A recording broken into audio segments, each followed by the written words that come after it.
Saya menggantikan kuliah beliau juga, dan peristiwa ataupun ayat watazawwadu fa inna khairaz zadit taqwa ini sudah beberapa kali kita sharekan pada tuan-tuan. Tapi tak apa, sifatnya itu tazkirah itu memang pengulangan ataupun selalulah untuk kita ulang-ulang, selalu kita recycle untuk menjadi pelembut kepada hati kita. Jadi ayat tadi ini saya jadikan sebagai bahan tazkirah kita pada malam hari ini. Tapi tuan-tuan ya, berkenaan dengan ayat berkaitan dengan ayat watazawwadu fa inna khairaz zadit taqwa ini, kisah di sebalik daripada ayat ini bukan asbabun nuzulnya, tapi ada kisah. Bukan penyebab turunnya ayat ini, tapi ada kisah. Ini saya dapatkan dalam kitab Siyatul Qulub ataupun Cambuk Hati. Yang menulis kitab ini Dr. Aid Al-Qarni. Dr. Aid Al-Qarni pernah menulis satu buku yang sangat fenomenal, judulnya La Tahzan. Dan sering juga ustaz-ustaz kita mengambil kitab La Tahzan ini sebagai bahan tazkirah di masjid-masjid ataupun di surau-surau. Jadi suatu waktu saya membaca kisah daripada kitab ini, musim panas di Kairo tahun 2008. Saya punya kawan baik namanya Mahir Muhammad Saleh. Dia datang rumah saya, dia kata, "Ali, baca buku ni. Baca buku ni sebab motivasinya itu baik ataupun luar biasa sekali." Waktu itu saya tak ada bajet untuk balik ke Malaysia, 2008 musim panas. Jadi ada kitab ini, ada waktu senggang, dia minta ataupun berikan hadiah kepada saya kitab Siyatul Qulub. Jadi tuan-tuan, puan-puan sekalian, apa kisah di sebalik ayat tadi? Dikisahkan waktu itu, suatu waktu Sayyidina Ali karramallahu wajhah berjalan, kemudian sampai di kawasan perkuburan. Adabnya untuk kita orang Islam sampai di kawasan seperti itu ataupun kawasan perkuburan ini, diminta kita untuk memberikan salam pada mereka. Yang umum biasa kita ucapkan, Assalamualaikum ya ahli kubur. Tapi versinya kalau kita tengok di hadis Rasulullah sallallahu alaihi wasallam ada 3-4. Assalamualaikum antara yang paling masyhur itu tertulis di tanah perkuburan, Assalamualaikum ya ahlad diyar minal mu'minin wal muslimin fa inna insyaallah bikum lahiqun. Itu yang masyhur dan mudah, pendek tapi sampai. Maksudnya apa?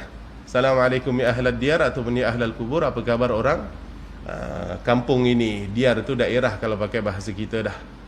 Daerah tu sendiri bahasa Arab. Daripada golongan mukminin, muslimin, insya-Allah sekejap lagi kita akan bertemu.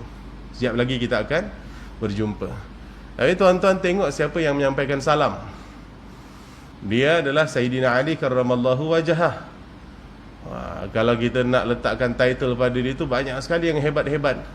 Setakat title-title kita di Malaysia ini tuan-tuan, yang kadang tak berlaku pun di negara yang lain, itu tak ada benda.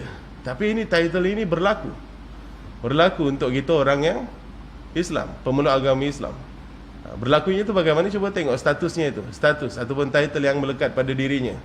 Di antara Khulafaur Rasyidin, yang 4 itu, dia itu termasuk di antaranya. Apa lagi? Yang melekat pada dirinya di antara kanak-kanak yang memeluk agama Islam yang pertama kali. Seorang pemuda yang sangat gagah berani menggantikan posisi Rasulullah dikala dikepung oleh kafir Quraisy waktu itu di malam hijrah. Apa lagi tuan-tuan, yang paling best, sudah digelarkan ataupun distatuskan dirinya sebagai penghuni syurga. Di antara 10 orang sahabat yang menghuni syurga, Rasulullah sallallahu alaihi wasallam mention nama Ali karramallahu wajhah ini akan menempati syurga. Menantu Rasulullah sallallahu alaihi wasallam di antara sepupu Rasulullah sallallahu alaihi wasallam, dan banyak lagi. Perhatikan dirinya yang sudah dijamin syurga dan bermacam-macam status yang melekat pada dirinya. Bila melewati tanah perkuburan itu, dia tetap beradab dan memberikan rasa ataupun memberikan tazkirah pada dirinya. Dan itu dibandingkan dengan diri kita ini tuan-tuan, ya. Kadang tak ada rasa, kadang nak hadiahkan Fatihah pun malas, dan lain-lain. Kan gitu. Betapa kerasnya diri kita, hati kita ini nak dibandingkan dengan Sayyidina Ali karramallahu wajhah. Bila sampaikan salam seperti itu, tak ada jawapan salam dari mereka, tuan-tuan. Ya, senyap saja. Waktu itu Sayyidina Ali dalam kitab Siyatul Qulub ini dikatakan berbicara, berdialog dengan mereka-mereka yang sudah mati ini. Sayyidina Ali ini bukanlah bodoh, bukan dia tak tahu. Oleh kerana pintarnya itu, dia tanyalah kepada orang kubur. Betul tak tuan-tuan ya? Yang paling tahu situasi di alam barzakh, di alam kubur itu ya orang yang sudah ditanam. Artinya Sayyidina Ali itu bertanya pada yang betul, pada sesuatu yang benar, sesuatu yang betul. Cuma kita tak mampu untuk mencerna sebab kita ini terpisah dengan alam barzakh itu. Dan nama pun alam barzakh, alam pemisah. Ya tak ada. Yang makan garam, macam mana tahu seksaan kubur, macam mana yang tahu segala kesenangan yang Allah berikan untuk mereka yang melakukan ketaatan pada Allah itu, semuanya mereka yang ada di kubur sana. Untuk kita sekarang, kita mengimani, dan apa yang kita tahu ini adalah ilmu yang disampaikan oleh Rasulullah SAW di antaranya. Jadi Sayyidina Ali ini bertanya pada mereka. Kalau pertanyaan ini dilontarkan pada mereka, bolehlah kalau kita nak kiaskan pada situasi kita sekarang, seolah-olah ditalkin, seolah-olah mayat itu ditalkinkan, seolah-olah waktu itu apa dia, majlis talqin. Kalau kita nak kiaskan pada situasi kita sekarang, contoh macam wahai Muhammad Ali Gaddafi apa lagi bin Rihana, kan gitu, ketahuilah azab kubur itu pasti. Bila datang nanti malaikat kepada kamu, tidak perlu takut. Bila nanti ditanya kepada kamu siapa Tuhanmu, jawablah dengan penuh yakin Allah itu adalah Tuhanmu. Bila nanti ditanya padamu siapa itu imammu, jawablah nanti Al-Quran itu adalah imammu. Kan itu, kan begitu. Dan bermacam-macam lagi versi talqin di alam Melayu kita ini. Dan pertanyaan-pertanyaan seperti itu, ataupun perbualan ataupun nasihat itu untuk siapa? Adakah untuk Muhammad Ali Gaddafi yang ditanam, ataupun untuk mereka yang hadir? Pastinya bukan untuk Muhammad Ali Gaddafi. Untuk Muhammad Ali Gaddafi yang ditanam dalam kubur itu sudah terlambat. Manfa'ash, kata orang Mesir, dah tak ada manfaatnya. Untuk apa disampaikan pada Ali Gaddafi waktu itu sudah ditanam? Untuk apa? Jadi itu untuk kita-kita yang hadir ataupun menghadiri pengkebumian si Ali Gaddafi itu tadi. Ya tuan-tuan ya, Ali Gaddafi itu nama saya lah. Itu contoh saja. Jadi tuan-tuan, puan-puan sekalian, Sayyidina Ali pun berbicara ini pun bukanlah untuk mereka-mereka yang sudah meninggalkan dunia. Itu sudah terlambat. Tapi bila berbicara, menyampaikan pesanan seperti itu untuk tazkirah dirinya sendiri, peringatan pada dirinya sendiri. Jadi apa yang disampaikan Sayyidina Ali waktu itu? Dia berkata, wahai ahli kubur sekalian, hendakkah kalian kalau aku beritahukan perihal dunia yang sudah kalian tinggalkan? Senyap. Dia tanya seperti itu, tapi tak ada respon. Dalam kitab itu dikatakan Sayyidina Ali ini sudah mula bergenang air matanya. Dia beritahu pada orang kubur, nak tak korang tahu cerita pasal dunia yang sudah korang tinggalkan beberapa hari ini ataupun beberapa tahun ini? Nak tak? Nak tak? Kan gitu istilahnya. Tapi tak ada respon dari mereka. Setakat nak jawab, ya nak, kami nak tahu, itu pun tak dapat mereka berikan jawapan. Kemudian dibicara, wahai ahli kubur sekalian, ketahuilah, suami ataupun pasangan yang kamu cintai sekarang mereka sudah menjadi milik orang lain. Itu kan bicara. Kemudian apa lagi? Anak-anak yang kalian banggakan sekarang mereka sudah melupakan kalian. Rumah-rumah yang kalian banggakan tak mampu untuk selamatkan kalian dari dimamah oleh cacing tanah. Kenderaan-kenderaan yang kalian banggakan tidak mampu untuk selamatkan kalian dari dibantai oleh malaikat kubur. Itu apa yang Sayyidina Ali sampaikan kepada mereka. 4 itu yang ada dalam kitab Siyatul Qulub. 4 situasi itu. Kalau kita cuba bahas ataupun syarah sikit-sikit, bolehlah tuan ya. Apa dia contoh? Pasangan ataupun suami isteri yang kalian cintai sekarang sudah menjadi milik orang lain. Itu manusiawi sekali. Normal ni. Yang namanya manusia itu pasti dia itu perlukan yang namanya peneman. Jadi kita sebagai pasangan ini tak perlulah nak bagi tahu kat isteri kita, nanti kalau abang mati dulu tak payah kahwin, you I punya seorang saja sampai bila-bila, contoh kata. Tak pun si isteri tak payahlah nak konon-konon mengancam suaminya, nanti kalau you dapat yang lain, datang dalam mimpi you apa segala macam. Tak perlu. Bahkan kita-kita yang laki-laki ini pun mungkin ada di antaranya yang belum kehilangan pasangan, dah dapat yang kedua, ketiga, keempat. Dan itu duniawi dan itu sangat manusiawi. Itulah dunia, tuan-tuan. Jadi cinta manusia itu tak ada yang kekal. Cinta manusia itu tidak ada yang kekal. Jadi biasalah, kita insya-Allah akan dapat pengganti yang baik. Dalam doa untuk orang yang mati ini pun kita minta pada Allah digantikan untuknya keluarga yang lebih baik daripada yang ditinggalkan. Cuba bayangkan. Itu seperti itu doa dalam agama kita. Jadi manusiawi. Tak perlu ada sakit hati dan tak perlu ada ancaman-ancaman. Kemudian apa? Anak-anak yang kalian banggakan sekarang mereka sudah melupakan kalian. Waktu itu tuan-tuan, saya berdialog dengan diri saya.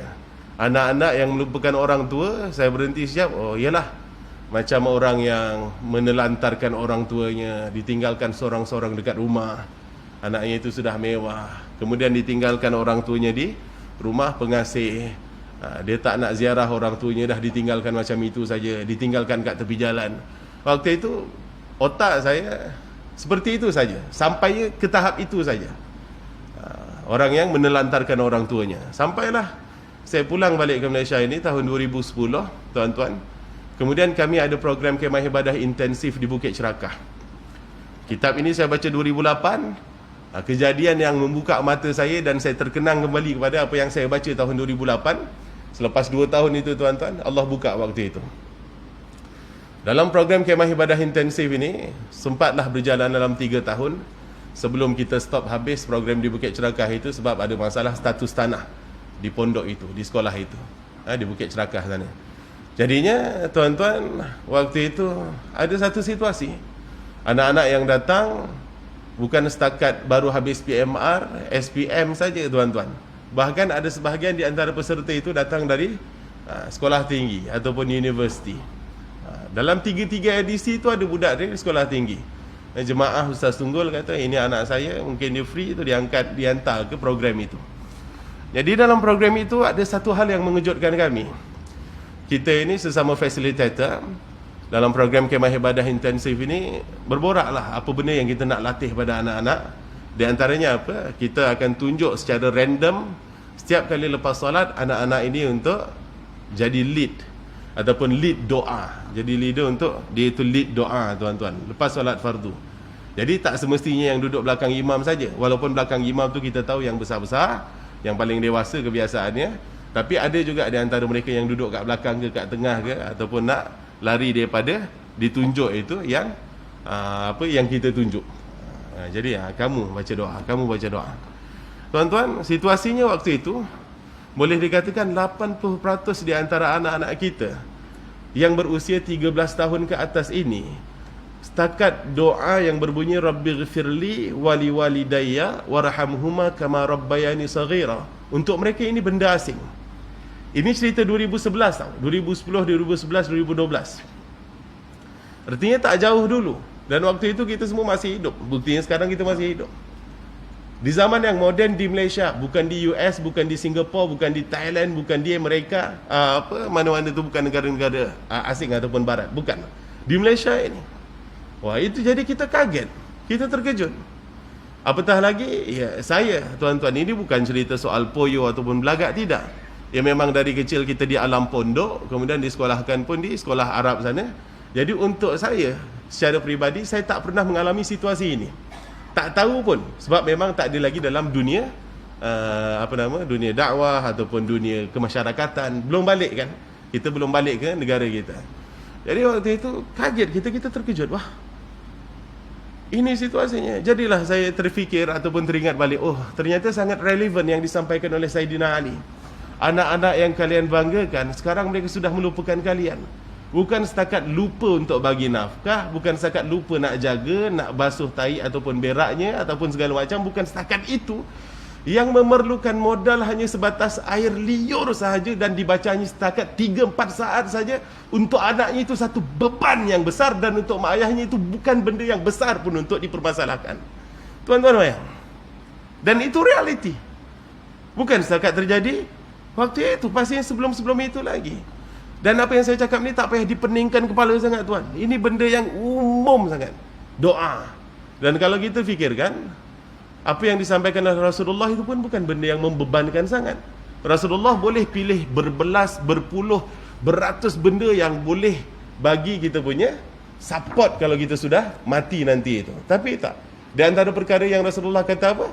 Mati anak Adam semuanya terputus. Kecuali 3. 3 je. Dan 3 ini pun untuk kita tak penting, tuan-tuan. Sekarang kita rasa tak penting. Di antaranya apa? Waladun salihun yad'ulah. Anak soleh yang mahu mendoakan orang tuanya. Jadi waktu itu saya teringat, waktu itu saya kaget. Oh, artinya sangat-sangat relevan, ya. Saya tak cerita soal anak 12 tahun ke bawah, tuan. Untuk kita waktu itu tak apalah, yang 12 tahun ke bawah tak hafal ini, tak apa, kita ajak sekali.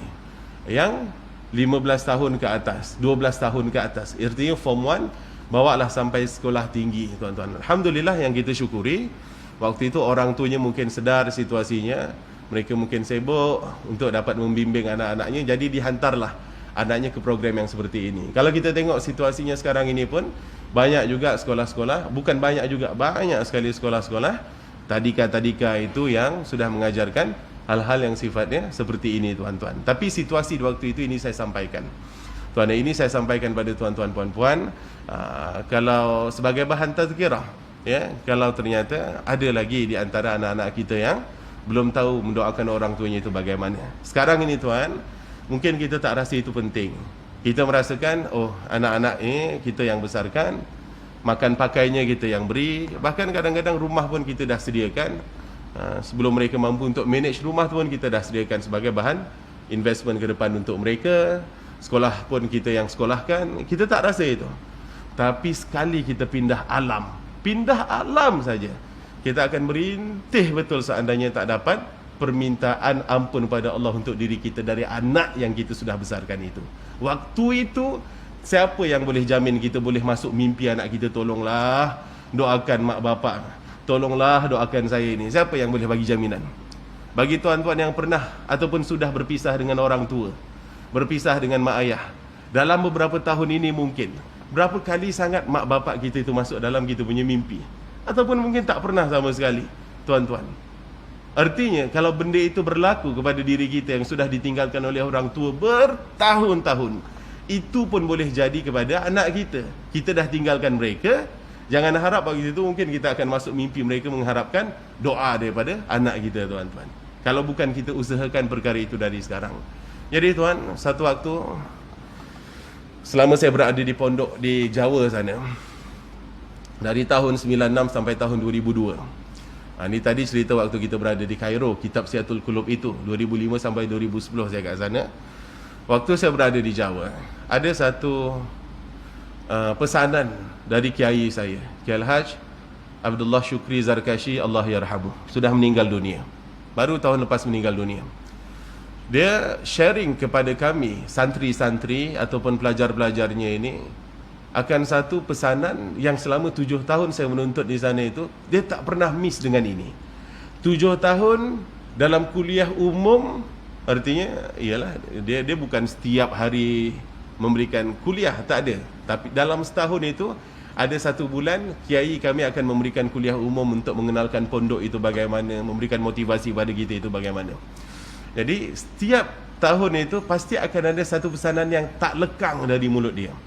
Setiap kiai-kiai ni, ada Kiai Haji Imam Badri, Kiai Haji Hasan Abdullah Sahal, ada Kiai Haji Abdullah Syukri Zarkashi. Dia ni semua ada dia punya trademark sendiri. Kalau Kiai Hasan Abdullah Sahal cakap ini, Kiai Haji Imam Badri dia akan bagi nasihat ini. Kiai Haji Syukri Zarkashi ini, tuan-tuan ya, pesanan ini begitu terkesan pada diri saya. Sebab selepas dari itu pun, lepas dari pondok pun, kita pindah ke alam universiti, belum ada lagi tazkirah macam tu untuk kita, melainkan dari guru-guru pondok yang lain. Jadi apa pesannya untuk kita, anak-anak muridnya waktu itu? Jumlah kami di satu pondok di Ponorogo itu dalam 5,000 orang. Pondok pesantren Darussalam Gontor ini ada sekitar 30 branch. Banyak dia punya branch. Satu Indonesia itu banyak sekali. Jadi suatu waktu dalam kuliah itu ada satu pesanan dia akan kata seperti ini: anak-anakku sekalian, jangan sampai kalian itu melupakan orang tua kalian di sujud-sujud kalian. Jangan kamu melupakan orang tuamu di sujud-sujudmu. Itu pesanan dia. Itu mesti, selalu sangat. Jadi, oleh kerana kita ini semuanya santri, semuanya pelajar, kalau sekolah di pondok itu setahun sekali balik, artinya dah masuk kat situ, kita duduk saja dekat situ, nanti waktu cuti di bulan Ramadan baru kita dapat balik. Ini pesanan sangat relevan.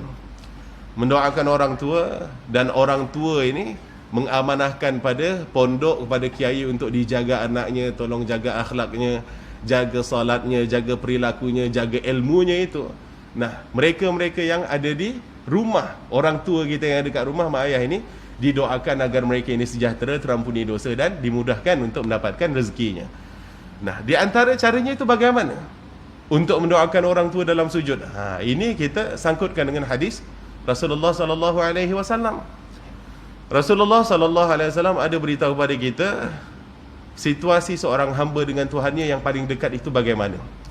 Jadi dalam hadis Rasulullah ada hadis berbunyi seperti ini, aqrabu ma yakunul abdu min rabbih wa huwa sajid fa'akthiru ad-du'a atau kama qala. Jadi situasi keadaan yang paling dekat bagi seorang hamba dengan Tuhannya, seorang hamba dengan Tuhannya wa huwa sajid, yakni waktu dia itu bersujud. Bukan waktu berada dekat Mekah, bukan waktu berada di Madinah, dekat Masjidil Aqsa ke, ataupun dekat mana-mana. Tak. Semua itu Allah adil betul. Di belahan bumi mana kita sujud, itu kondisi situasi terdekat seorang hamba dengan Tuhannya. Oleh kerana kita dengan Allah tu macam ni punya dekat, tuan-tuan, jangan sia-siakan. Fa'akthiru ad-du'a, kata Rasulullah. Maka kalian itu perbanyaklah minta, perbanyaklah doa kepada Allah Subhanahu wa ta'ala. Jadi dari hadis ini dia punya asas untuk kita mendoakan orang tua, tuan-tuan. Kalau kita salat dekat Arab, contoh bagi ustaz-ustaz kita, mungkin tuan-tuan ada yang anak belajar dekat sana, kalau kita ingat balik memori kita, saya ambil contoh Kairo sajalah, ya tuan ya. Di Kairo itu kalau kita salat 5 waktu, tuan, start dari subuh bawa ke isyak itu seronok, tuan. Seronoknya itu bagaimana? Satu, memang orang kat sana itu kalau solat itu gitu, rapat-rapat, dekat betul, jadi sedap, rasa best. Macam kita sekarang kan terasa betul lah, terasa kalau renggang-renggang terasa, tapi tak renggang-renggang sebab SOP ni pun kita dah renggang juga hari biasanya. Nak dekat tu pun kita rasa macam nak dekatkan kaki kita dengan jemaah sebelah, rasa lain macam. Jemaah sebelah pula, duk dah elak-elak gitu, rasa tak selesa. Begitu. Tapi tak apalah. Tak apa, sebab sebahagian ulama menyatakan ya ala kulli hal yang penting kita itu lurus. Tapi kalau kat sana rapat betul. Kalau tak rapat, satu lagi, tuan-tuan ya, ada satu situasi, yakni waktu sujud. Sujud ni itu lama.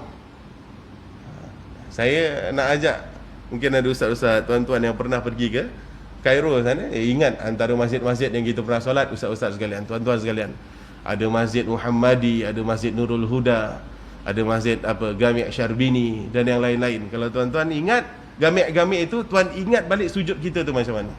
Lama, tuan. Dia bukan setakat tasbihnya tu subhana rabbil a'la bihamdih, bermacam tasbih satu. Lagi satu, kalau saya ujikan daripada sujud itu, bukan setakat rabbighfirli wa liwalidayya wa lil mu'minina yauma yaqumul hisab, bahkan doa yang panjang-panjang. Contoh kata, apa dia? Kita ini tak nak menjadi penakut dekat negara Mesir, kan gitu. Ini dinasihatkan oleh senior kita. Jadi korang jangan ingat doa Allahumma inna na'udzubika minal hammi wal hazan itu doa untuk terhapus dosa saja. Tengoklah start daripada hammi wal hazan itu apa, ajzi wal kasal tu apa.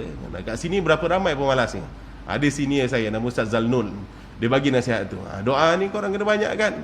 Korang tak ada doa, tak ada hutang sekarang, tapi ke doa untuk mak ayah korang yang berhutang, contoh kata. Kat sini berapa ramai student kita yang takut dengan Arab, kena torture dengan orang Arab kata. Contohnya tu. Jadi korang doa tu.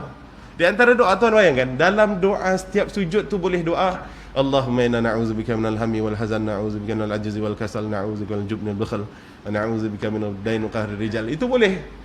Kat sana tu. Doa panjang macam itu boleh. Tapi kalau kat negara kita tak dapat, tak apa tuan. Zurufnya, situasinya tak sama dengan kat sana. Tapi bukan tak boleh doa. Kot kalau kita doa sujud lama macam tu kat sini, siapa nak jemaah? Kita ada sudut fiqh yang lain. Ada ulama berpendapat kita tasbih saja, doanya itu nanti waktu yang lain ketika bersendirian. Ada yang berpendapat nanti kalau misal kata kita fokus pada doanya, jadi kita tak jadi makmum pada imam, padahal kita niatnya makmuman. Tak apa. Sebab itulah ini saya share pada tuan-tuan. Saya share pada tuan-tuan sebab ada satu doa yang diajarkan kepada kita, dan ini maksur, memang ada dalam Al-Quran sendiri pun, dan itu pendek sekali. Kita boleh minta pada Allah Subhanahu Wa Taala di dalam sujud-sujud kita. Tak dapat dalam salat fardu pun, dalam salat nawafil, dalam salat-salat sunnah kita, tahajudnya, qabliyah, ba'diyahnya, hajatnya, duhanya, kita boleh mohon pada Allah Subhanahu wa ta'ala, tuan-tuan. Ini saya nak share pada tuan, sebab itu pendek sekali. Jadi kalau saya patah balik cerita di Arab itu, ada satu pesanan, jadi kita merasakan seronok macam tu. Sujud ni tu luar biasa lama, kita pun boleh minta macam-macam. Di antaranya minta diluluskan, macam-macam lah. Minta tuan rumah tak halau kita pun ada juga, tapi pakai bahasa Melayu dalam hati. Itu seronok, itu sangat-sangat seronok. Dan setiap imam tu pasti akan pesan kepada jamaahnya. Kalau tuan-tuan yang baru balik dari umrah ke, ataupun biasa pergi umrah, ataupun tuan-tuan mutawif kita, selalu akan dengar Imam Haramain itu akan pesan kepada jamaahnya apa? Sallu salatal muwaddi'. Sallu salatal muwaddi'. Kita ada tawaf wada', tawaf perpisahan. Jadi kalian itu solatlah seolah-olah kalian itu seolah-olah ini adalah solat perpisahan, solat yang terakhir, solat terakhir kalian. Itu pesanan daripada imam, dan ini sunnah, memang ada kepada jamaah untuk fokus tiap apa saja yang mengganggu fokus kita, pemikiran kita waktu solat itu sudah diketepikan. Fokus pada kita punya solat. Taib, patah balik tuan-tuan kepada cerita mendoakan orang tua dalam sujud. Jadi caranya itu diajarkan oleh Kiai Al-Haj Abdullah Syukri Zarkashi kepada kami para santri, kepada kami murid-muridnya.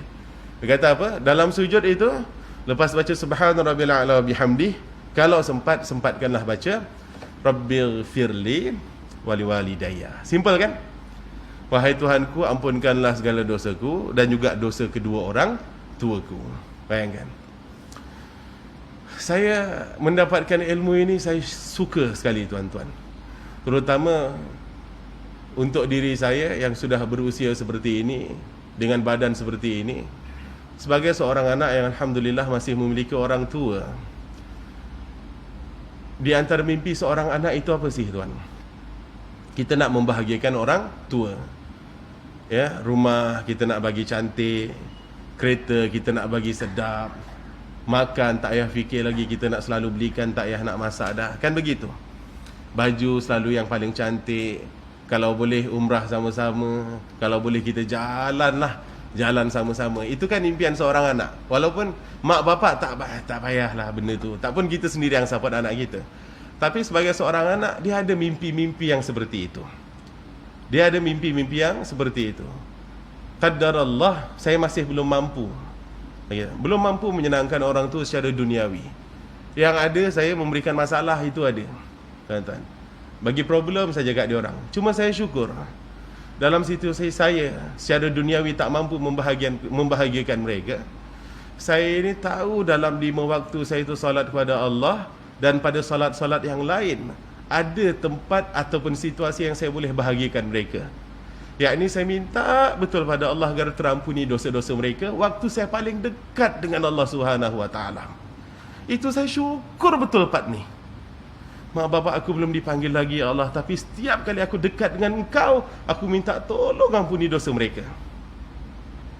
Dan Tuhan letak situasi itu pada diri kita. Kita ini ada anak-anak, ada zuriyah yang kita sudah besarkan, susahnya minta ampun. Takkanlah setakat Rabbighfirli wali walidayya itu pun susah. Dan itu kita harapkan betul tuan-tuan. Jadi ini harus dilatih. Harus kita ajar putera-puteri kita, kita sampaikan pada mereka pesanan-pesanan seperti ini. Nanti kesannya itu nanti selepas kita tinggalkan dunia. Jadi alhamdulillah thumma alhamdulillah, oleh kerana saya rasa syukur betul Kiai Al-Haj Abdullah Syukri Zarkashi ini menasihatkan pada kami satu pesanan seperti ini tuan. Allah takdirkan saya dapat anak PKP tuan. Saya dapat seorang anak laki-laki tahun lepas. Sebab Kiai sudah meninggal, saya minta izin pada Bunyai. Bunyai ini isteri kepada Kiai Al-Haj Abdullah Syukri, untuk saya namakan anak saya Abdullah Syukri. Tuan-tuan, sebab saya berterima kasih betul. Saya cukup berterima kasih ya Allah, alhamdulillah ya Allah. Aku boleh minta ampun pada Engkau waktu aku paling dekat, aku dapat ilmunya, aku dapat ini ya Allah, terima kasih banyak. Jadi saya mensyukuri situasi ini. Taib tuan inilah apa yang disampaikan oleh Sayyidina Ali untuk poin yang kedua. Anak-anak yang kalian banggakan sekarang mereka sudah melupakan kalian, ya. Kalau setakat secara duniawi mungkin bagi banglo, mungkin ajak jalan-jalan, adalah orang-orang non muslim itu jauh lebih baik dari kita mungkin. Tapi tuan-tuan secara ukhrawinya, secara akidah yang kita ada benda yang lebih daripada itu, yakni kita boleh mendoakan mereka. Bahkan ini memang dipesankan pada kita oleh Rasulullah sallallahu alaihi wasallam dengan salah satu pesannya apa? Waladun salihun yad'ulah. Semuanya terputus kecuali 3 hal yang boleh memberikan manfaat pada kita selepas kita tinggalkan dunia, yakni anak soleh yang mendoakan orang tuanya, tuan-tuan. Taib. Kemudian rumah yang kalian banggakan tak mampu selamatkan kalian. Itu relevan. Ya, betul tuan ya. Kalau kita tengok di dunia ini, kubur yang paling mewah itu ada di daerah saya. Saya tinggal kat Bukit Cerakah. Sebelah Bukit Cerakah itu ada Fairy Park. Tuan-tuan pernah dengar? Itu bukan taman biasa itu. Itu taman ditanamnya orang-orang Tionghoa, orang-orang Cina. Ya, kat situ tuan boleh nampak macam mana patung megah dekat bergunung-gunung di Kampung Budiman itu. Tuan-tuan, ya, mungkin secara kuburan mereka itu yang lebih mantap daripada kita, tuan-tuan ya. Tapi kita tahu secara akidah, apa yang kita boleh bawa balik? Duit 10 sen pun tak guna untuk kita kat sana. Jadi apa dia? Itu pertanyaan nanti kita jawab pada hujung-hujungnya. Kemudian apa lagi? Kenderaan yang kalian banggakan tak mampu untuk selamatkan kalian dari dipukul oleh malaikat kubur. Lantas ahli kubur sekalian, kalaulah boleh aku tahu, kalaulah 4 perkara yang paling banyak dicari oleh manusia di atas sana tak mampu untuk selamatkan kalian di alam sana, tolong beritahukan pada aku apa yang boleh aku bawa balik nanti ketika aku sudah menjadi mayat seperti kalian. Sayyidina Ali tanya. Kan kita dah bagi tahu awal tadi, ini pertanyaan yang paling relevan, pertanyaan yang paling logik. Pertanyaan dilontarkan pada mereka yang dah rasa alam barzakh tu macam mana seksaannya, dan juga macam mana dia punya kemegahan-kemegahan ataupun kemewahan yang Allah janjikan untuk mereka dekat alam kubur. Itu kan pertanyaan. Kalau kita sembahyang jenazah, kan ada satu doa tu. Doanya macam mana? Doa pada takbir yang ketiga. Allahu Akbar, takbir ketiga. Di antara doanya apa? Allahumma ja'al qabrahu rawdatan min riyadil jannah wa la taj'al qabrahu hufratan min hufarin nar. Kan begitu? Ya Allah, tolong jadikan kuburan mayat yang aku sembahyangkan ini seolah kuburannya itu seolah-olah taman-taman yang ada di syurga. Dan tolong wahai Allah, jangan jadikan kuburan mayat yang aku sembahyangkan ini keadaan kuburannya itu seolah-olah jurang-jurang yang ada di neraka. Itu kan permintaan kita. Jadi pertanyaan itu dilontarkan. Jadi pertanyaan daripada Sayyidina Ali pada mereka itu ya relevan. Akidah kita, iman kita, walaupun kita tak rasai lagi situasi itu, tapi kita tahu itu ada. Iman itu kan apa? Yakin tanpa ragu, itu kan iman. Yakin tanpa ada keraguan sedikit pun. Jadi tuan-tuan, puan-puan sekalian, bila sudah ditanya seperti itu, tidak adalah jawapan dari mereka. Dalam kitab Siyatul Qulub ini, Cambuk Hati ini dikatakan ballat lihyatah. Dia itu menangis teresak-esak sampai lencun dia punya janggut ini. Lencun, tuan-tuan. Menitik air matanya dari situ. Bila sudah reda tangisan dia, sudah reda tangisan Sayyidina Ali, kemudian dijawab sendiri, wahai ahli kubur sekalian, aku tahu kalian tidak mampu untuk memberikan jawapannya kepada aku. Tapi seandainya Allah memberikan satu saja keajaiban, untuk salah satu saja di antara kalian bangkit memberikan jawapannya kepada aku, sudah pasti jawapannya adalah watazawwadu fa inna khairaz zadi taqwa. Dan berbekallah, dan sebaik-baik bekal itu adalah taqwa kepada Allah Subhanahu wa taala. Jadi ini asas ataupun sumber ayat yang saya berikan pada iftitah kita yang awal tadi. Dok kita toret pusing sana pusing sini, tuan-tuan jumpa pada ayat ini, tuan-tuan. Ayat ini kenapa saya menangis betul-betul? Wa tazawwadu fa inna khairaz zadi taqwa ini, tuan, dalam surah yang kedua dalam Al-Quran. Bukan surah ke-30, bukan surah ke-40. Tak jauh daripada Al-Fatihah. Dan selalu kita dengar, tuan-tuan. Tapi saya baru tahu dia punya tazkirah waktu itu. Kira-kira 12 tahun ataupun 13 tahun lepas, tuan-tuan. Jadi bila saya baca dan saya terkejut dengan jawapan itu, tuan-tuan, waktu itu saya nangis tak tahu kenapa. Sampai sakit dada saya ini, menangis betul. Ya Allah ya Karim, ya Allah ya Karim. Allah dah bagi dekat Kita ayatnya mudah untuk kita dapatkan, dah selalu kita baca, tapi kadang-kadang kita abaikan. Bila kita cerna, berbekallah, dan sebaik-baik bekal itu adalah taqwa. Bila kita tengok balik, Masya Allah, mudahnya dan sayangnya Allah itu dekat kita, tuan-tuan. Tuan-tuan, puan-puan, cari ciri orang bertakwa semudah ABC. Kita buka Al-Quran, muka surat pertama Al-Fatihah 1 sampai 7. Tab muka surat kedua ada Al-Baqarah 1 sampai 5. Al-Baqarah 1 sampai 5. Al-Baqarah 1 sampai 5. Di 5 ayat ini ada tertera ataupun ada dirakamkan untuk kita 5 kriteria orang yang bertakwa pada Allah Subhanahu Wa Taala. Angkatlah tangan kat dalam surau ni, ada tak orang tak pernah baca Al-Baqarah 1 sampai 5? Semalas-malas kita baca Al-Quran, tuan, ada tak? Rasanya tak ada. Tak ada. Seteruk-teruk kita dengan Al-Quran, ayat ini kita pernah baca. Kita bukan berstatus hafizul Quran ataupun hamilul Quran, memang orang yang hafal Al-Quran 30 juzuk. Tapi 5 ayat ini insya-Allah kalau diulang-ulang kita boleh ikut. Kita boleh ikut. Sesayang itu Allah kat kita. Kurang apa lagi? Dalam 2 bulan masuk bulan suci Ramadan. Objektif Ramadan Allah peruntukkan untuk kalian sebulan jangan sampai makan siang dan juga menahan nafsu kalian itu, tuan-tuan, hanya untuk menjadi orang yang bertakwa. Kutiba alaikumusiyam kama kutiba alal ladzina min qablikum la'allakum tattaqun. Nanti jap lagi hari-hari kita dengar ayat ini. Tengoklah. Dan jangan boring. Sebab Allah sendiri pun tak bosan untuk mengingatkan kita soal takwa ini. Khutbah, tuan-tuan. Katalah tiba-tiba khatib waktu tu sakit, tak dapat sampaikan khutbah. Tetap imam kedua pun tak ada. Tahu-tahu Pak Bilal, saya tak biasa sampaikan khutbah ni, tak biasa. Katalah macam tu. Tak pernah saya sampaikan khutbah. Teks khutbah pun kita tak prepare lagi. Rasa-rasanya macam mana nak isi khutbah waktu itu? Macam ni saja. Assalamualaikum warahmatullahi wabarakatuh. Alhamdulillah wa syukurillah, salatu wassalamu ala rasulillah. Ya ayyuhallazina amanu taqullaha haqqa tuqatih. Wala tamutunna illa wa antum muslimun. Dah settle. Artinya sudah sampai kepada jamaah soal takwa, tu dah masuk dalam rukun dia. Kemudian barakallahu li walakum. Duduk. Yang kedua pun sampaikan itu. Tayyib. Ada azan insya-Allah ya. Jadi azan isyak dulu, selepas ini kita sambung lagi dalam 5-10 minit.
أشهد أن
لا حول ولا قوة إلا بالله.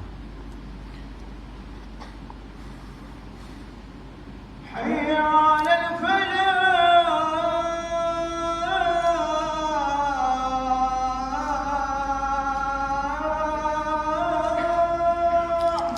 لا حول ولا قوة إلا بالله. حي على الفلاح.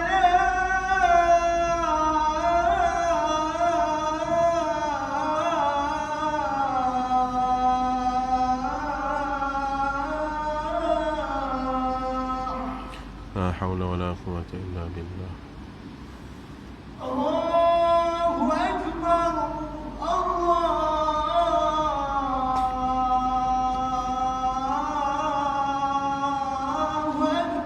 الله أكبر. الله أكبر. لا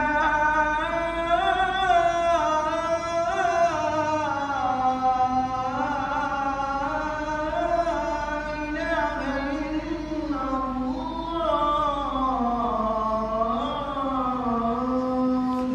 حقا لا إله إلا الله سيدنا محمد رسول الله صلى الله عليه وسلم. اللهم رب هذه الدعوة التامة والصلاة القائمة آت محمدا الوسيلة والفضيلة وبعث مقاما محمودا الذي وعدته إنك لا تخلف الميعاد يا أرحم الراحمين.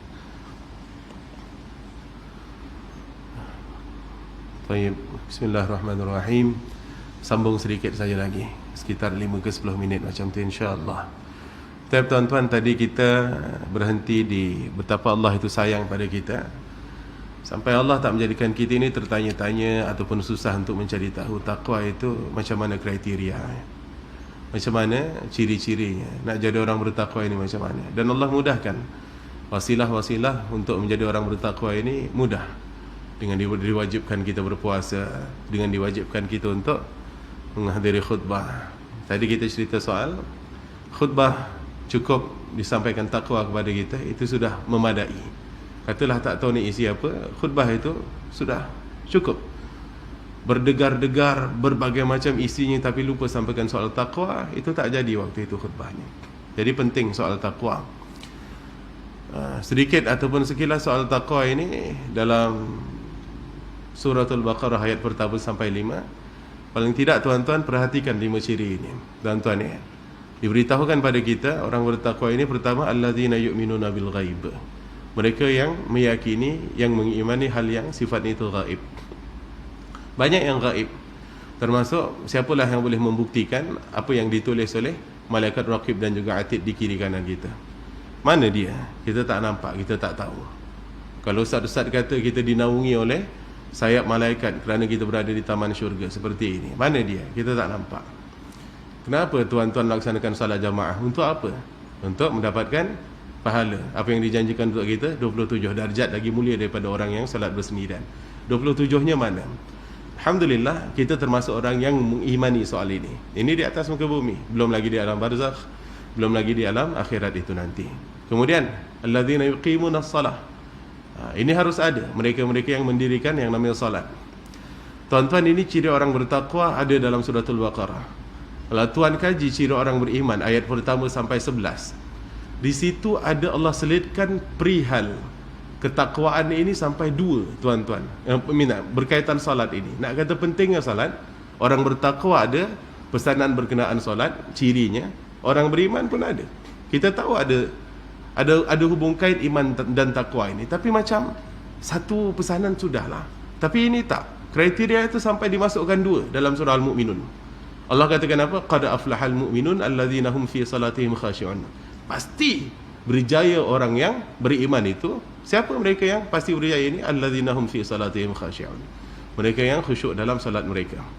Kemudian ke depan-kedepannya dalam beberapa ayat ada pula Allah selitkan walladzina hum ala salawatihim yuhafizun, dan mereka-mereka yang menjaga baik salat-salat mereka. Cuba tengok. Nak kata salat ini super penting, sangat penting. Cuba lompat pula dalam suratul Fatah. Surah Fatah ayat ke-29, di situ ada kriteria umat Muhammad sallallahu alaihi wasallam. Ciri umat Muhammad sallallahu alaihi wasallam pun ada 2 hal yang berkaitan dengan sembahyang. Ayatnya apa? Tarahum ruk'an sujada. Kamu perhatikan mereka umat Muhammad sallallahu alaihi wasallam ini rukuk dan juga sujud. Apa itu kalau bukan salat? Kemudian Ciri yang kedepannya dalam ayat yang sama, ayat ke-29, apa dia? Simahum fi wujuhihim min atharis sujud. Terlihat dari wajah mereka itu tanda-tanda orang yang bersujud. Jadi kalau sudah seperti ini situasi ataupun hal yang berkaitan dengan solat, sepenting ini solat sampai diingatkan berkali-kali kepada kita, tuan-tuan, action kita apa? Kita masih ada dalam situasi pandemik. Cuba perhatikan, kita buat muhasabah. Ya, diri kita, ahli keluarga kita, sebelum pandemik solatnya seperti ini. Selepas pandemik harusnya, dan masih bernafas seperti ini harusnya, harus ada upgrade solatnya. Upgrade-nya bagaimana? Kalau anak-anak bujang kita sebagai contoh sudah tahu waktu solat, sekarang ini apa? Mana handphone tuan-tuan yang tak ada jadual waktu solat? Angkat tangan, bagi tahu kat saya. Ada? Berani? Mana ada? Kita rasa derhaka betul dekat Allah kalau tak ada jadual sembahyang kat kita punya handphone ini. Betul tuan? Sekarang ini ada apa? The Nur, Nilofa punya application. Itu lagi upgrade, lagi bagus kat situ.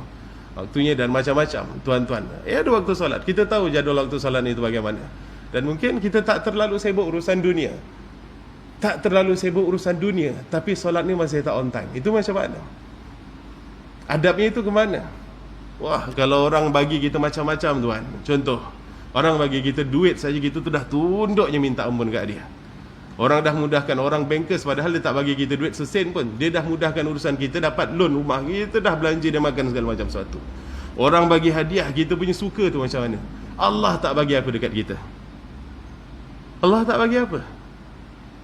Untuk sekarang ini saja, sesuatu yang sangat dijealousy, dicemburui oleh mereka-mereka yang sudah tinggalkan dunia. Dan modal itu kita sudah dapatkan dalam tangan. Apa yang Allah tak bagi? Kita tak nak cerita soal tabung oksigen itu semua, tak perlu. Sebab kita dah tahu betapa mahalnya yang namanya pernafasan yang baik dan juga oksigen free yang Allah bagi kat kita. Cuba tengok yang lain, benda sekecil ini, buah pinggang yang saya maksudkan. Saya minta maaf pada tuan-tuan yang mungkin ada penyakit buah pinggang dan perlu dialisis. Beritahukan pada sahabat kita, pengganti kepada buah pinggang yang sekecil ini yang rosak itu mesin ni berapa besar, tuan-tuan. Dan diperlukan dana berapa setiap bulan, kalau bukan 3 ataupun 4K. Kita perlukan bantuan dari pihak zakat dan yang lain-lain. Jadi Masya Allah, Allah dah bagi macam-macam. Dah bagi macam-macam. Tapi kita dengan Allah itu main-main. Datang waktu solat dipanggil itu pun santai. Solat lepas tu, ya main-main. Main-main, gitu saja. Nah, jadi berkaitan solat ini panjang, yang kita boleh borakkan, yang kita boleh bincangkan. Fiqihnya belum lagi masuk. Nawaqid ataupun hal-hal yang membatalkan ataupun yang support kita punya solat untuk menjadi lebih baik itu bagaimana. Banyak sekali tuan-tuan. Cuma peringatannya, takwa ini ada berkaitan dengan solat. Jadi solat itu jangan dibuat main. Apalagi kita masih lagi bernafas. Ini tuan-tuan, masih lagi Allah bagi kesempatan untuk kita mengumpulkan bekalan yang baik. Tolong solat itu diperbaiki. Termasuklah ini untuk diri saya sendiri, tuan-tuan, yang kadang cakap je reti tapi melaksanakan itu pun Allah akan uji nanti. Ada malasnya dan segala sesuatu. Apalagi tuan-tuan, kalau tuan-tuan tengok yang pertama, yu'minuna bil ghaib wa yuqimuna shalah wa mimma razaqnahum yunfiqun. Orang-orang yang bertakwa ini menginfakkan sebahagian daripada apa yang kami rezekikan kepada mereka. Artinya mereka tak takut miskin hanya kerana mengeluarkan sesuatu kerana Allah Subhanahu wa taala, terutama dari hartanya. Masuk angin sikit. Lepas tu, walladzina hum, apa nama? Astagfirullahaladzim. Ya. Dia apa? Macam tergeliat. Tadi mana? Allahumma salli mimma razaqnahum yunfiqun. Artinya kita ini ahli sedekah, rajin infak apa yang kita ada. Sedikit saja tuan, tak banyak, ya. Kemudian walladzina yu'minuna bima unzila ilaika wa ma unzila min qablik. Artinya maksudnya lebih kurang daripada ayat itu terjemahannya, percaya kepada apa yang diturunkan pada engkau wahai Muhammad dan apa yang diturunkan kepada mereka-mereka sebelum engkau. Artinya apa? Mempercayai Al-Quran bulat-bulat. Khabar yang disampaikan Al-Quran itu kita kena bulat-bulat percaya. Maksudnya yang lain adalah interaksi kita dengan Al-Quran itu kena betul. Kita punya akhlak dengan Quran itu kena baik, adabnya itu kena baik. Tuan-tuan, Janganlah tuan-tuan, kita ini yang masih ada kesempatan hidup ini sekali lagi, cuba perhatikan diri kita. Ada tak di antara kita yang hari ini tak lepas lagi satu muka surat dari Al-Quran? Ada tak? Itu pertanyaan simple. Padahal kita dah masuk bulan Ramadan berkali-kali. Padahal Al-Quran itu Allah kata apa? Dalam ayat yang kedua daripada surah Al-Baqarah, "Dzalikal kitabu la raiba fi." Itu adalah kitab yang tidak ada keraguan sedikit pun di dalamnya. Tak boleh nak ragu sedikit pun pasal Al-Quran, sedikit pun. Tapi kita main-main tuan-tuan dengan Al-Quran. Ya, jadi dah nak masuk bulan diturunkan Al-Quran. Dalam beberapa hari lagi, dalam 2 bulan setengah lagi tuan. Nak sampai pada waktu itu, jom kita sama-sama ajak diri kita untuk tadabbur, kemudian bermuamalah, bergaul dengan Al-Quran dengan baik. Al-Quran ini yang Rasulullah sifatkan apa? Nanti pada hari kiamat akan jadi peneman kita. Ya'ti yaumul qiyamah syafi'anni ashabi. Akan datang pada hari kiamat sebagai peneman kepada orang yang jadi teman pada Al-Quran itu. Dan yang terakhir, wabil akhirati hum yuqinun, dan mereka yang bertakwa ini yakin dengan kehidupan pada hari akhirat. Akhirat isinya ada 2, syurga dan juga neraka. Tapi sebelum masuk di waktu itu tuan-tuan, ada hari hisab, hari kita diaudit oleh Allah Subhanahu wa taala. Itu di antara hari yang kita takut betul tuan-tuan, sebab pada waktu itu tak ada siapa yang boleh membantu kita melainkan amal soleh yang kita lakukan dan rahmat Allah Subhanahu wa taala pastinya tuan-tuan. Waktu itu hari yang ngeri. Ada satu ayat dalam Al-Quran, dalam surah Yasin tuan-tuan, di situ dikatakan apa? Inna nahnu nuhyil mauta wa naktubu ma qaddamu atharahum. Ayat ini pernah seorang ustaz dari Mesir sampaikan di hadapan perhimpunan para ulama. Nama ustaz ini Dr. Amru Khalid. Menyampaikan speech, pidato penutup di hadapan multaqa ataupun pertemuan para ulama sedunia waktu itu. Ayat ini diambil. Ayat ini diambil. Dr. Amru Khalid ambil ayat ini. Inna nahnu nuhyil mauta wa naktubu ma qaddamu atharahum. Sadaqallahul azim. Tuan-tuan semua dah baca betul ayat ini? Dah hafal pun. Dalam surah Yasin saja. Singkat kata, waktu itu dinasihatkan apa pada para ulama, tak perlu takut dengan kematian. Sebab orang-orang Arab ini waktu itu hidup di alam peperangan. Tuan-tuan tengok, sampailah, cuba tengok, perhatikan, seperti Syekh Muhammad Yasin, itu meninggalnya bagaimana? Walaupun lumpuh, tapi bacul tentera Amerika itu menjatuhkan bom, sampai tinggal tersisa matanya saja. Dari jasadnya itu tersisa matanya saja. Dr. Said Ramadan Al-Buti, yang tafsirnya selalu diajarkan oleh guru-guru kita di masjid-masjid surau-surau, dibom juga. Artinya kehidupan ulama-ulama yang Arab ini, especially tuan-tuan, mereka ini tak jauh dari peperangan itu, tak jauh. Tapi kalian jangan takut, Allah itu yang hidupkan sesuatu yang sudah mati. Kalian nanti akan dihidupkan lagi. Yang hancur itu hanya jasad kalian. Yang perlu kalian take note itu apa? Wa naktubu ma qaddamu, dan kami Allah rekod setiap apa yang kalian kerjakan, InsyaAllah. Nah, itu ada dalam Al-Quran. Bukan itu saja, kita semua kena takut tuan-tuan. Cuma sebab kita tak perasan dengan situasi ini ataupun hal ini, jadi kita rasa biasa. Ulama itu, kalau tuan-tuan refer balik di video di waktu itu tuan, tak ada nak syarah pun ayat ini. Dr. Amru Khalid tak ada nak cakap apa-apa depan ulama tu. Satu dewan tu dah nangis. Diorang dah tahu hala tuju tazkirah waktu tu ke mana. Ayat ni nak sampai ke mana. Oh, dahsyat tuan. Siapa dia ni, ya Allah. Sama. Saya tengok tu pun saya nangis juga. Ya Allah, ayat ni aku dah baca beratus kali, tapi dia punya pesanan dari Allah ni baru aku dapat hari ini. Waktu itu, Masya Allah. Jadi soal mati, di mana tempat pun kita akan mati. Disolatkan ke tak disolatkan, dimandikan tak dimandikan, ditanam kat mana pun tuan-tuan, pasti itu pasti. Suka tak suka, kita akan hadapi itu. Yang perlu kita take note, bila Allah kata Allah rekod setiap apa yang kita kerjakan. Baik tuan-tuan, saya selesaikan ataupun habiskan dulu tazkirah ini pada hari ini. Semoga ada manfaat yang kita boleh ambil. Saya mengharapkan walaupun jauh lagi Ramadan itu, tapi kita sama berdoa agar kita sampai ke bulan suci Ramadan. Kita dah prepare dari awal lah, macam mana kita nak sambut raya Ramadan. Itu adalah hari raya kita tuan-tuan. Semoga kita disampaikan ke bulan suci Ramadan. Semoga tazkirah yang sederhana ini hari ini boleh memberikan kebaikan pada diri kita. Walaupun sifatnya itu recycle, tapi saya sendiri berazam dulu, saya nak selalu share benda ini pada tuan-tuan puan-puan, sebab saya mendapatkan tazkirah ataupun peringatan yang besar dari apa yang saya sampaikan pada tuan-tuan tadi, dari tuan-tuan guru kita dan kitab daripada tuan-tuan guru kita. Kalau ada yang baik itu semua datang dari Allah, ada yang tak betul datang dari kelemahan diri saya. Minta ampun, minta maaf, minta dibetulkan apa yang tak betul dan minta ditegur. Dan sebelum saya tutup, Ustaz Tunggul Wahidin Soekarno kirim salam pada tuan-tuan. Assalamualaikum. Jadi seperti biasa tuan-tuan, kami masih lagi dalam fasa mengembangkan pondok kami, pembangunan pondok kami di Indonesia sana. Pondok Pesantren Asy-Syafi'iyah namanya. Kami berusaha sudah untuk berdikari, untuk berdiri di atas kaki sendiri. Ada beberapa perniagaan, contoh kata kita cuba bela kambing, ada berniaga di kedai-kedai. Kemudian untuk support kita punya pondok tuan-tuan, tapi masih belum memadai. Masih perlukan lagi bantuan dana dari tuan-tuan untuk pembangunan, untuk menggaji pak tukang, untuk menggaji guru-guru, untuk menggaji mbok-mbok yang masak dekat sana, dan support student-student kita kat sana yang memang kurang ataupun kurang berkemampuan dari segi financial tuan-tuan ya. Jadi bantuan dari tuan-tuan itu masih ataupun sangat kami harapkan, sangat kami perlukan. Cuma saya minta maaf, saya tak bawa beg untuk minta sumbangan itu. Jadi minta pada tuan-tuan ataupun pihak masjid untuk sediakan tabung masjid ataupun sejadah untuk tuan-tuan bantu kami. Berapa pun amount tuan-tuan itu bukan jadi masalah. Tuan-tuan ya, semua itu akan kembali pada tuan-tuan.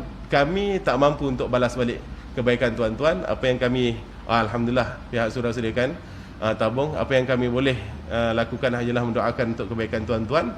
Di antara doa yang kami pilih, doa yang Rasulullah panjangkan kepada Sayyidina Abdurrahman bin Auf.